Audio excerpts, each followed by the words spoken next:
Hello Stampers, my name is Linda Bedinger and I'm an independent Stampin' Up! Demonstrator, and today I'd like to show you how I made this card. I recently got this stamp set which is called Country Livin', and I just fell in love with this little old truck. It reminds me so much of my youth and my father and my uncles all seem to have some version of this truck. I love the old boots and the guitar, and I'm going to be doing a lot with this one in the time to come.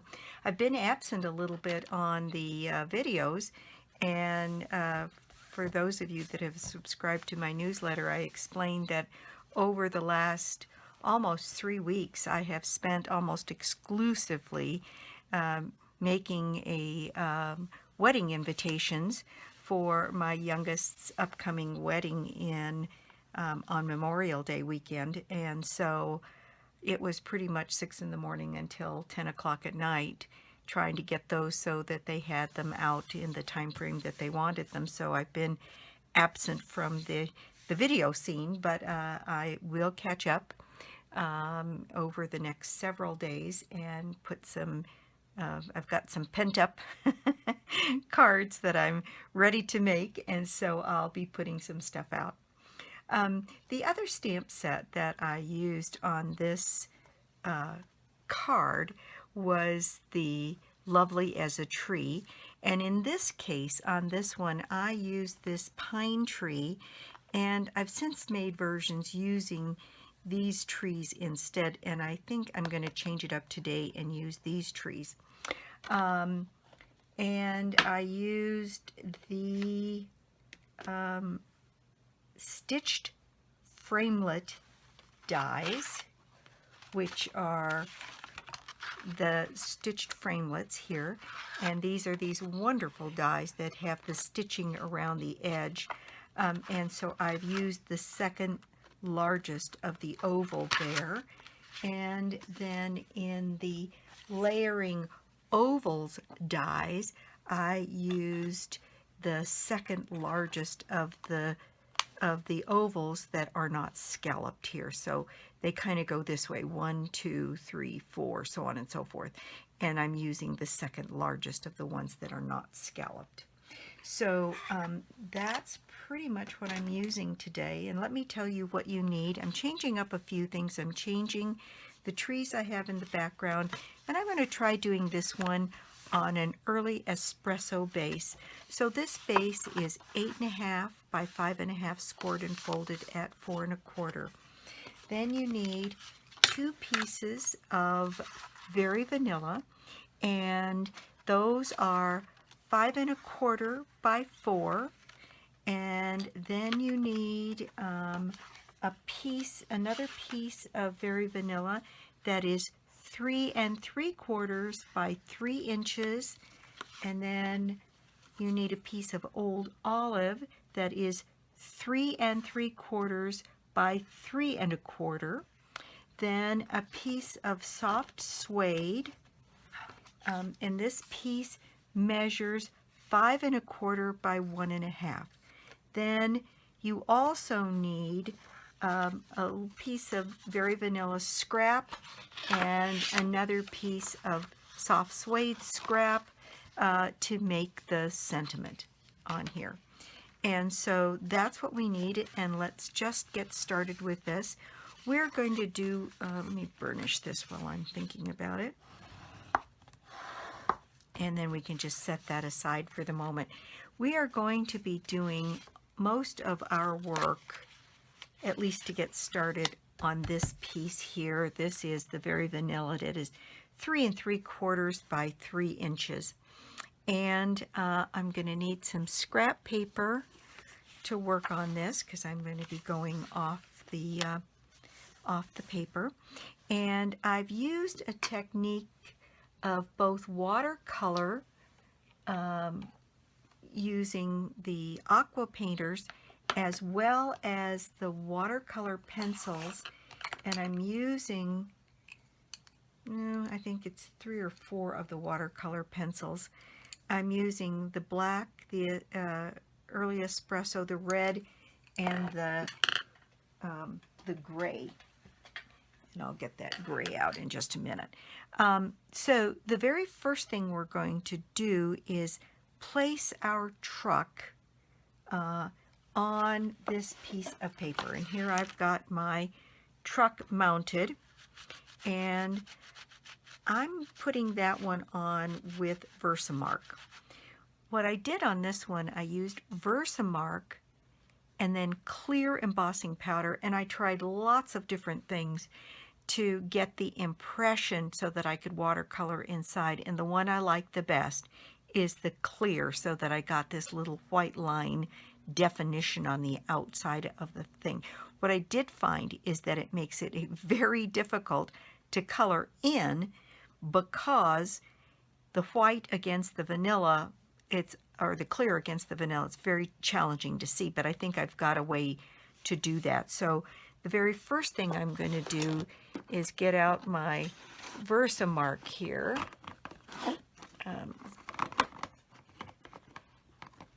And ink up this stamp.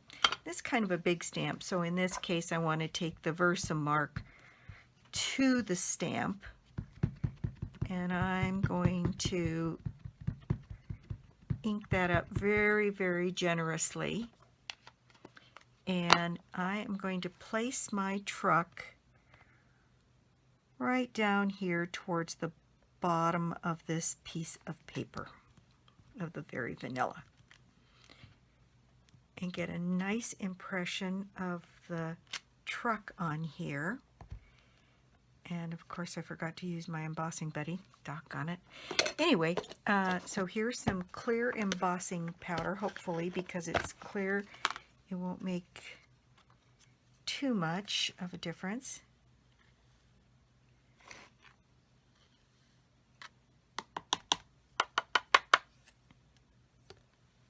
And I don't know if you can see that on camera, but I've got the impression of the truck here, and it doesn't look like I got extra powder on here.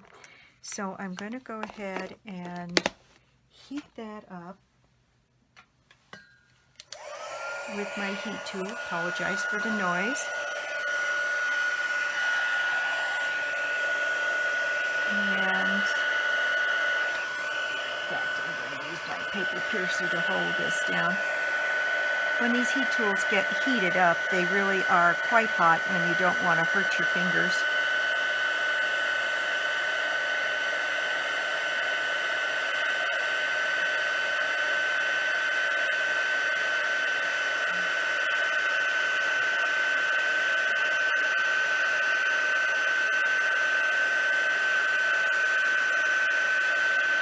Okay. So looks like I missed a spot.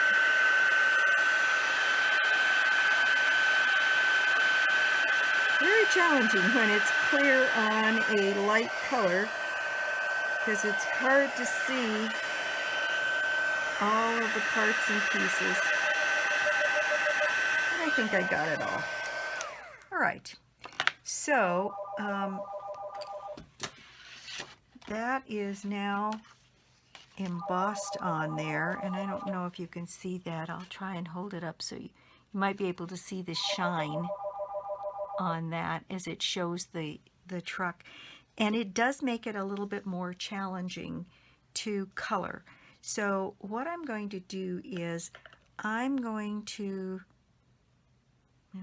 let's see, I'm going to use this darker early espresso pencil and kind of just go near the edges that define the truck here. And that will help me use my aqua painter so that I don't go beyond where I need to go.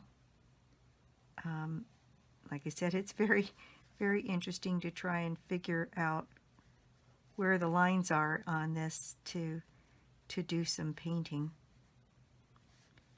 And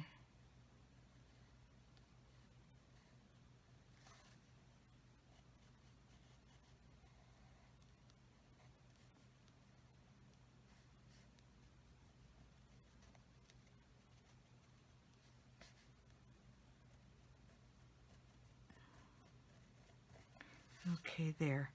Now, I want to use my aqua painter, and the first thing I'm going to do, you'll notice on this one I actually managed to get a two-tone effect on the truck, and I used soft suede on what I thought looked like boards, and down here I used soft suede on a running board here and on this little, it looks like almost like a little gas can that's on the truck, and I've decided to make that red to give a little pop of color and to continue to do the floorboards and these boards on the back of the truck and the soft suede.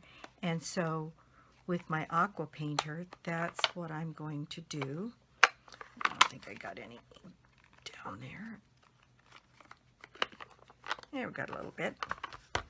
And going to drop a little drop of water here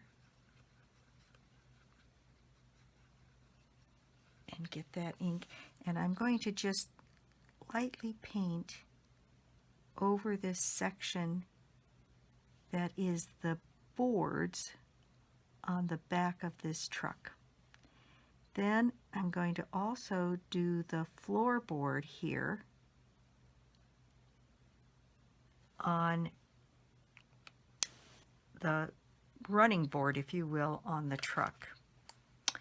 Then I'm going to try and do this little gas can in red.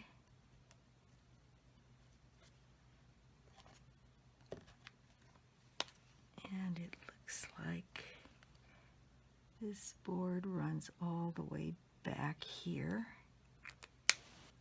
And then the gas can is here. And I'm going to use a blender pen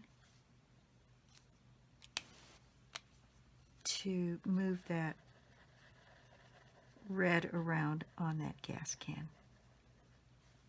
And there we go. Now, when you use the aqua painter, it does make things fairly damp, and so I'm going to use a little bit of a drier end of a baby wipe to pick up any excess color there, and to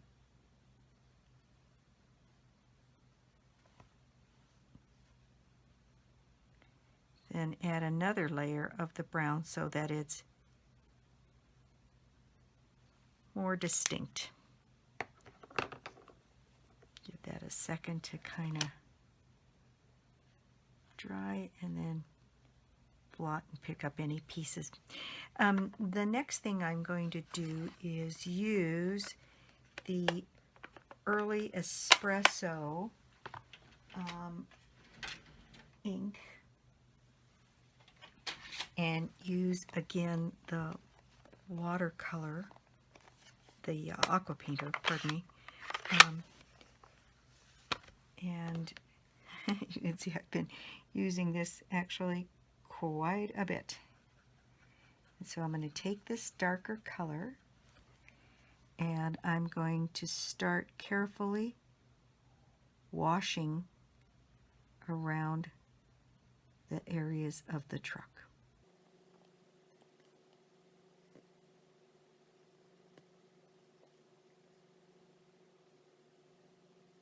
Now, on a couple of these where I had more trouble figuring out where I was going to lay my color down, I did use the watercolor pencils instead of the wash to get some more definition.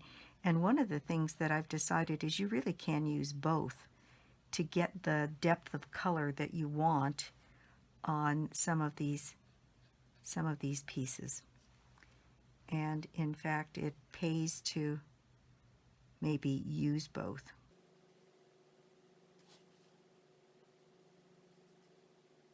The first one I did was kind of a disaster because I couldn't see the clear, but I really like the idea of these clear lines making the definition, and I'll show you the others that I've done so that you can see what the differences are when you use different approaches to this. but the color of the trucks, or the truck shape, starts to come alive when you get your color laid down in a dark enough tone. And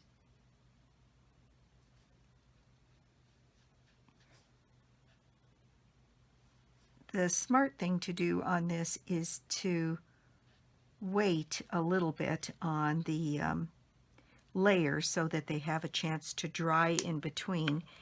And for the video, that's a little bit more challenging. So as you can see, I've got kind of a couple places that are a bit darker, and I can try to match that tone.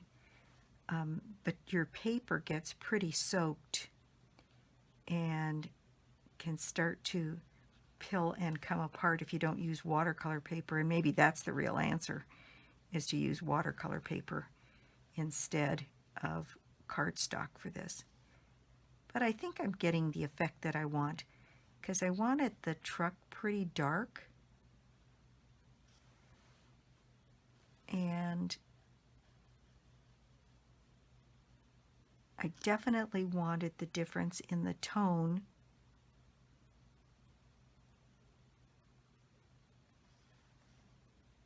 of the front and the back. Okay. The next thing I need is the dark gray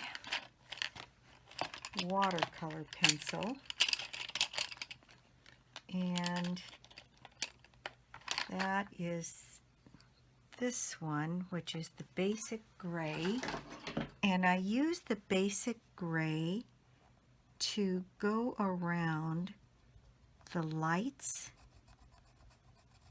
to lay down some color on the grille of the car, and to fill in the wheel wells of the car, and then a lighter touch on the tires.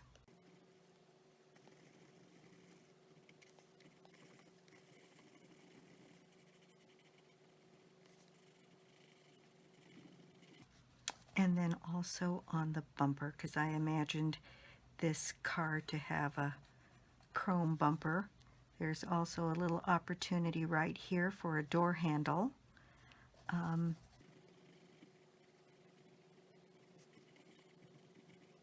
then to use the black to come in and make this wheel wells a little bit darker. So there's some definition between the wheel well and the tire itself. And then to use a blender pen to kind of set that color in there on the rim of the lights and the bumper and the grille of the vehicle. And I can see where I need a little bit more of the brown. Now I did try doing, instead of the clear, I did it in soft suede, and that made it very distinct to see exactly where to color, but I also didn't like the effect of the ultimate. There's a picture of one of them where it's got a soft suede dipped in Versamark and then in the ink color, and it just gave me a vague outline. But this distinct clear outline, I think, is superior looking to that. Anyway, so that's what I did, and you can choose to try some different kinds of things. The next thing I did was I'm going to go to the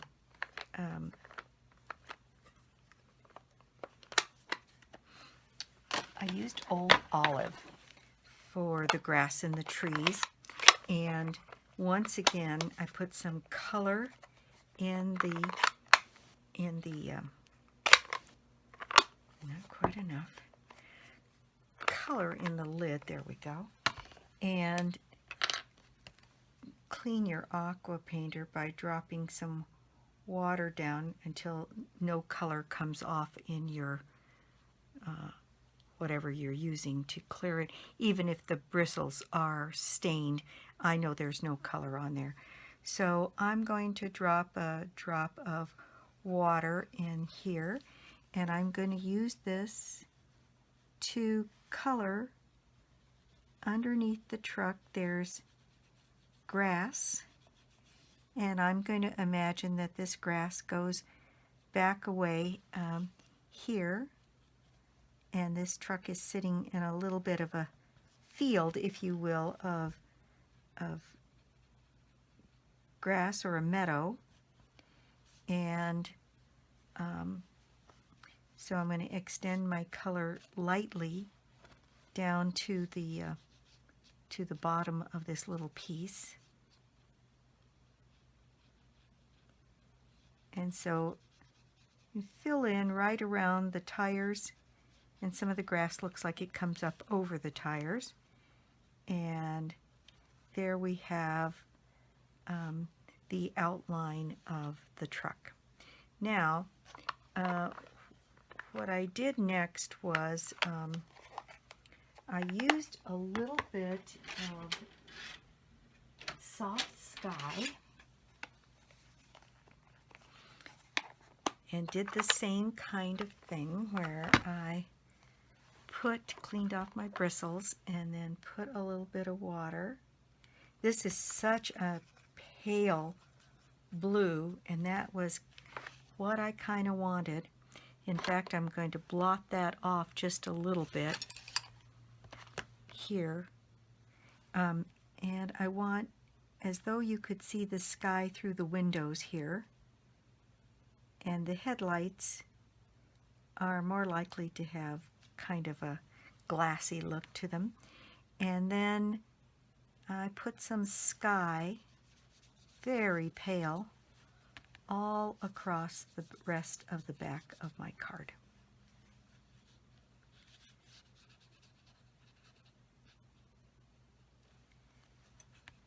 And in some places I wanted to show up a little bit more, so just randomly adding a little bit more color so that people can tell there really is some blue back there.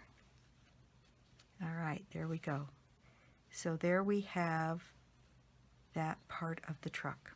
All right, I think, well, there's I'm going to let this dry for just a second, and while I do that, I am going to take one of the pieces of the very vanilla, and I'm going to add some of this blue to create a sky for the top of this as well. So there we go. We have a little bit of the blue, and I'm going to add some sky across the top of this.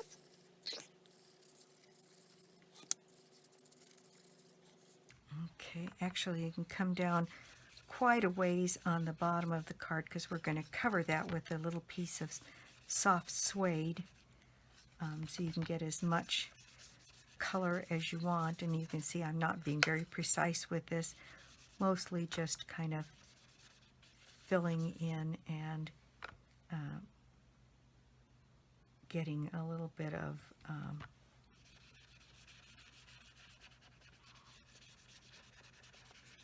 fill in back in the back of that. Now I'm going to set that aside and let it dry while we work on some other pieces. I think the next thing I'm going to do, and I made a mask for being able to put the trees on. And what I did was I just took a Post-it note and I'll show you here. A Post-it note with a sticky on the edge here, and I took, and it doesn't matter which one you use, I'll do it in soft suede. I took my truck, get some of this Versamark off of here, and I put this in here and put the truck down as close to the top as I could so that I'd have some of the sticky from the Post-it note there. And there you can see the image of the truck. And what I did was I just fussy cut around the top of the truck. You can see here I fussy cut around, and this is, you don't need to go much beyond the rim that I've done here, and I'll show you why. I'll get my piece back that we've been working on, and it's getting dry and it warps a little bit, and so using you can use your bone folder and kind of use it to straighten out your card again, and so to sort of unbend some of the folds that have come in. And then when you mask something to stamp over it, often it leaves a real big rim around the edge of this before it picks up the color.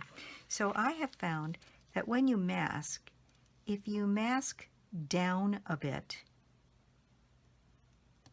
like this,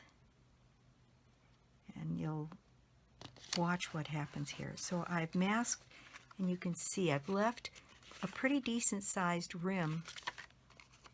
That's kind of lost some of its sticky, so I'm going to use a little repositioning tape on the top of this and put that back in place.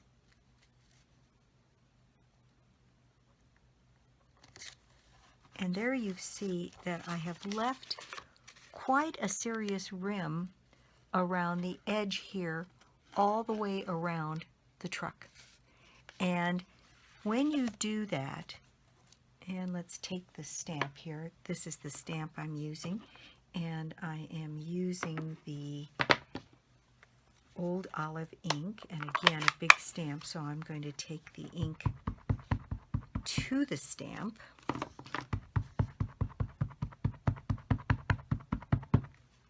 And just to make sure I've got it inked up, I'm going to do it once on the scratch paper to make sure I get a full image. I did. Okay.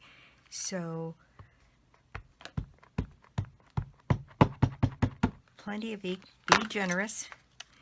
And then I'm going to use this right across the back of the truck, a little bit up. Get plenty of pressure down on the stamp, then pick it up and see what happened. It does leave a rim around, but if you just move your mask down a little bit, then it hit all of the places that I wanted it to hit right up against the truck. So you don't have that little halo around this. Now, you can use a watercolor pencil to fill in any places that doesn't look like they filled in appropriately. And when I tried this in my experiments, what I found was that I like the clean look of this set of trees versus the pine, and I think it's personal preference, but to me this looked a little crisper and a little bit more like what I was looking for.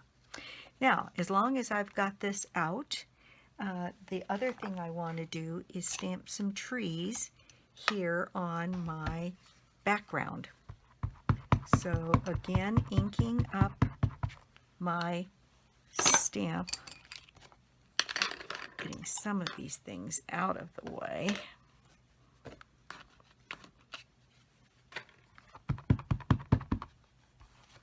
Okay, now on this,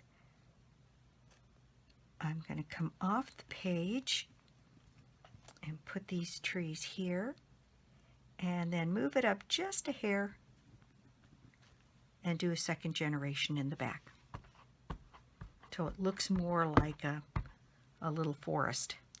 And then again, put my stamp here and come across and just a little stamp off and a few more trees in the background there.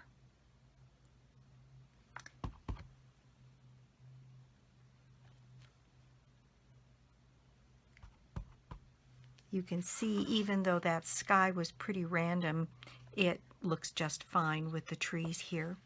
And what's going to happen is when we end up putting our truck here, all of the other detail, because it's going to look more 3D because of the way I've done the trees. Anyway, so now this one is pretty dry, so I'm going to straighten it out a little bit. Using my bone folder.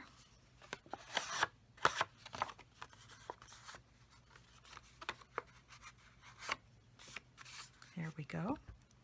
All right, now what's left to do on this piece is to put it on the backing, and I used a piece of old olive here that's just slightly larger than this piece.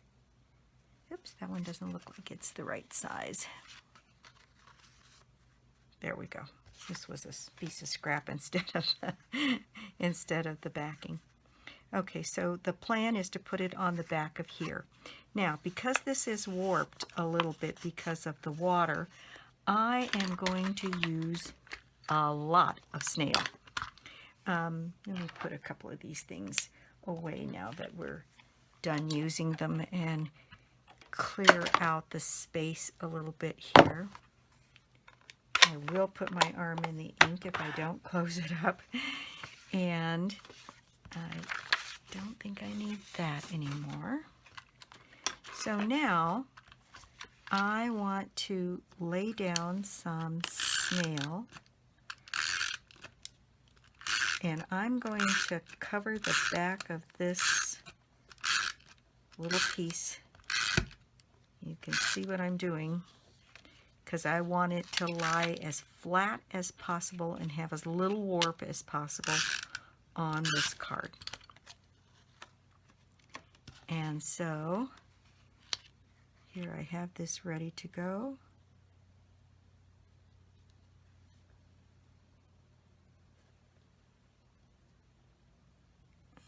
And center this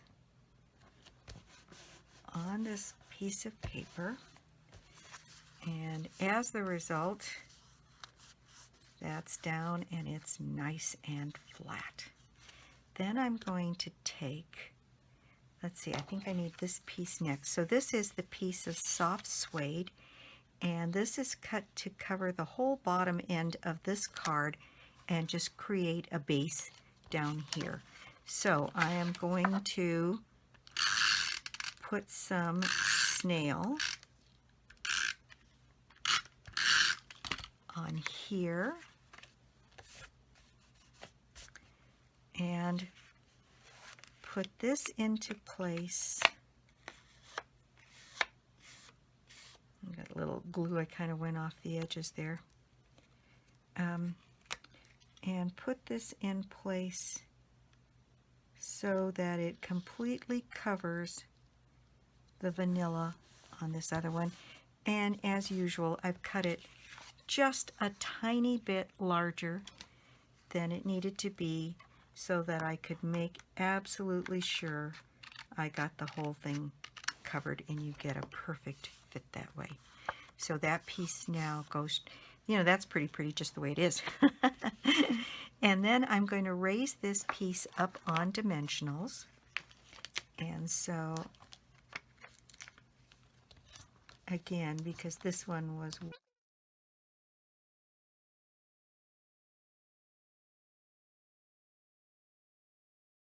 And on this one, I centered the truck and then put the ribbon over to one side.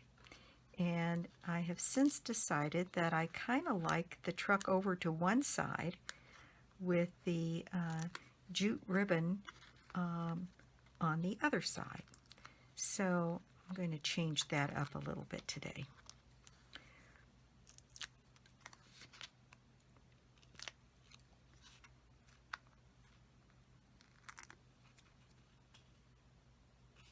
Okay, so I am going to set this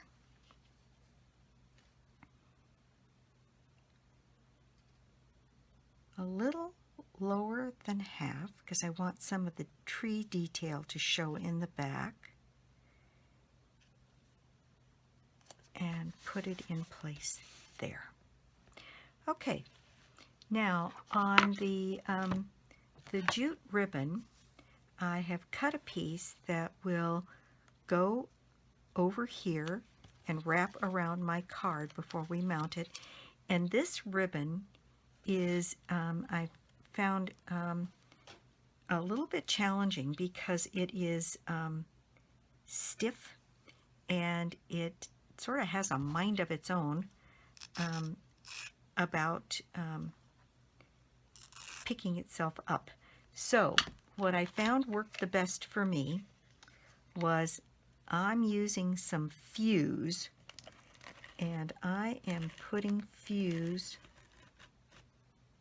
all the way down in 2 lines here on this ribbon, and then being very deliberate about sticking this down right along here,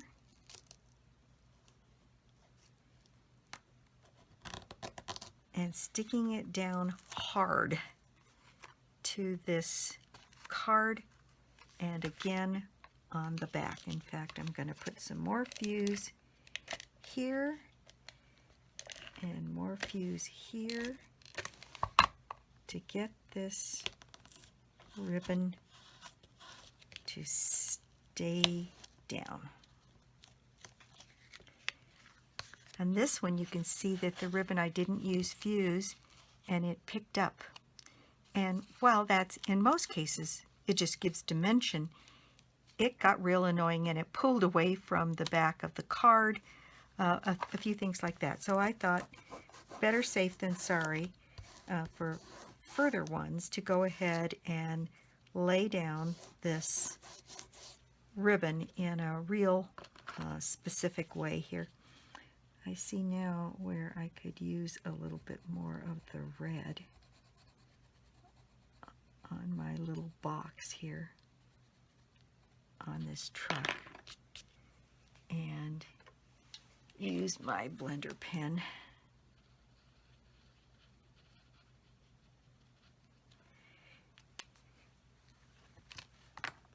there to get that down. And it looks like the brown is almost dripping down as though it had something in it, and I think that's an okay kind of look.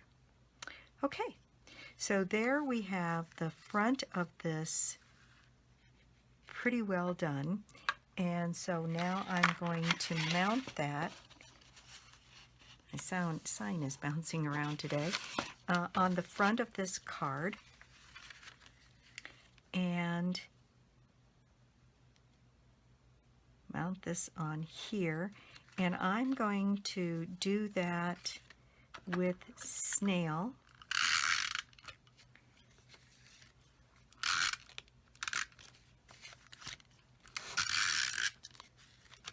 And in those places where I have the ribbon, I am going to add a bit of fuse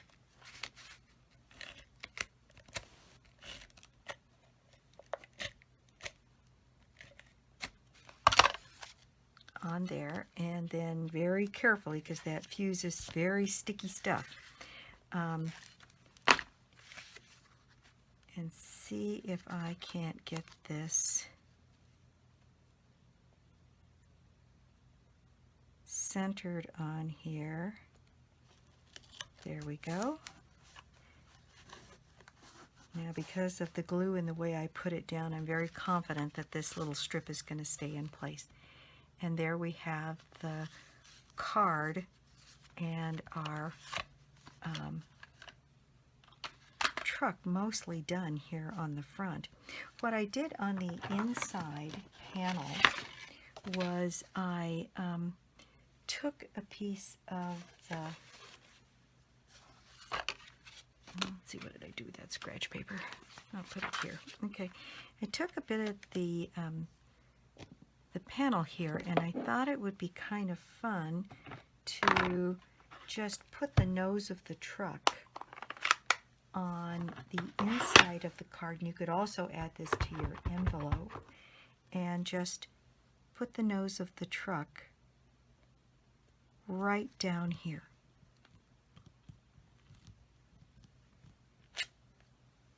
And so that's what I have for the inside decoration. I think that's really kind of attractive. And for most guys that we would be building this kind of a card for, generally aren't interested in a lot of fuss. So I thought that was sufficient. And so I'm going to add some snail here on this panel and get that put on the inside of our card.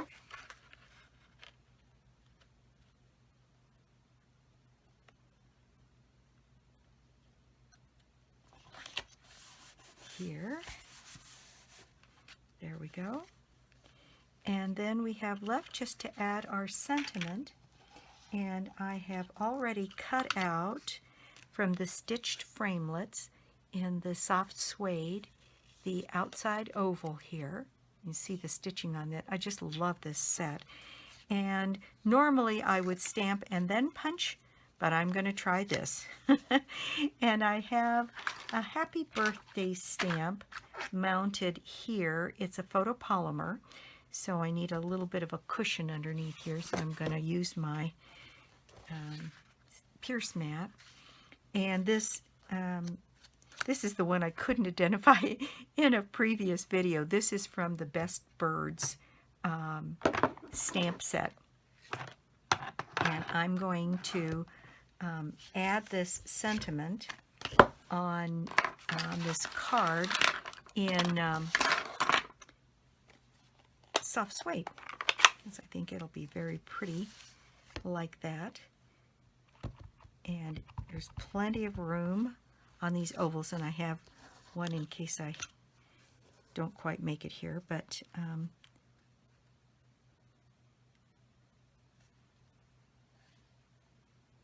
carefully stamp that down, and there we go. A nice happy birthday.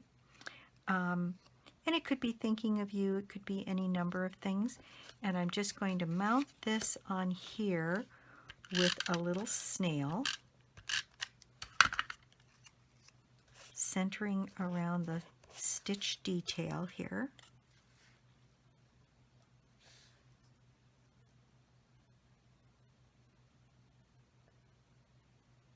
I think that's right. Now, to add this, when you've got a raised element like this, what I have a tendency to do is to put snail underneath this part and put a dimensional underneath this part, because that allows you to have everything sitting at the same level. So I'm going to add a little bit of snail on this side, and then we're going to take one dimensional and, or maybe two. Yeah, I think two's better.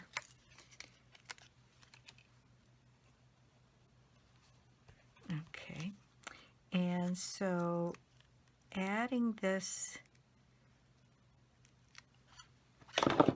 little detail to our card here. And centering this half on the little panel in the front and half off.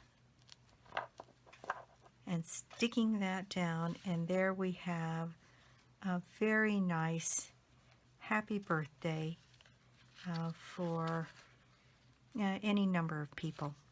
And you could do your truck. I had an uncle that had one that was kind of a powder blue. I've seen them done in reds or in cherry cobbler. I even saw one that was purple. And it was kind of modeled, and it was kind of fun because it was just so different. Anyway, that is our project for the day. Here is the original. You can decide for yourself if you like it, the sentiment and the ribbon on one side or the other. You like this more centered. You like the pine trees or the other trees. There's any number of things, and I can see here that I did use a little bit more black with the watercolor pencils on the tires. Maybe I'll just do that so that they get a little bit more definition, sort of, and avoid the hubcaps. And just move that color around a little bit. Yeah, I think I like that. So there you go. I love this stamp set, and this was a real production originally to try and get this thing designed. I had an idea in my head of what I wanted to do, and the jute was challenging, the warping water paper or the cardstock was challenging, but I really like the way this came out in the end. I'm very happy with the way it turned out, and I hope you like it, and I hope you'll give it a try.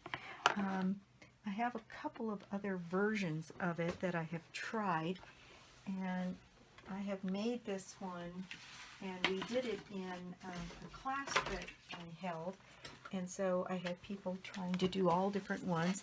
This one was done with the image stamped in soft suede, and then I used watercolor pencil on that one. And this one I did in a very light wash, and I had a lot of trouble with where to color on this one. And there's lots of versions of this that I came out, and I've done these all with a light background and this one with a darker background, and you know, I kind of like most of these versions. I think it's a great little card. A little fiddly, but lots of fun. So you can get everything that I've used to make this card on my website, www.lbedinger.stampinup.net. And if you don't already have a Stampin' Up! Demonstrator, I'd love to be your demonstrator. Or you could join my team. We have the rest of the month left on Sale-abration. I don't know if you've seen yet the newest release of the beautiful glimmer paper packet that you can get in Sale-abration. I have one that I just got in the mail, so open it so you can see.